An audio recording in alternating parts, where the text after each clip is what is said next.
और अब आपको बताएं कि किर्गिस्तान बिश्केक में होने वाले हंगामों में जहां मुल्क के दीगर शहरों के तलबा फंसे हुए हैं, वहीं पर सियालकोट से ताल्लुक रखने वाली एक तालिबा के वालिदैन हुकूमत के ऐवानों तक अपनी आवाज़ पहुंचाने के लिए सियालकोट में बोल न्यूज़ के दफ्तर पहुंच चुके हैं। मजीद जानते हैं बोल न्यूज़ के नुमाइंदे नदीम अतागौरी से। जी नदीम, बताइए।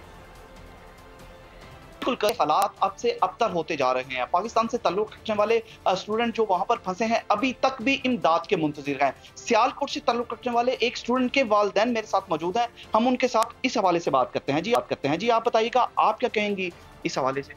जी, मेरी बेटी बिश्केक में मेडिकल की स्टूडेंट है, उसे 4 साल हो गए हुए, लेकिन जो है ना पहले बिल्कुल सारे हालात ठीक थे, लेकिन आज जो है ना सुबह 7 बजे उसकी कॉल आई है और उसने कहा मम्मा हम बहुत परेशान हैं और हमारी जान खतरे में है, क्योंकि हम अपने कमरों में महसूर होकर रह गए हैं। यहाँ पे इन लोगों ने जो है ना किर्गिस्तान के लोगों ने अटैक कर दिया है हॉस्टल्स में और बहुत सारे तलबा पे तशद्दुद किया है और उन्हें बहुत ज़्यादा ज़ख्मी कर दिया गया है।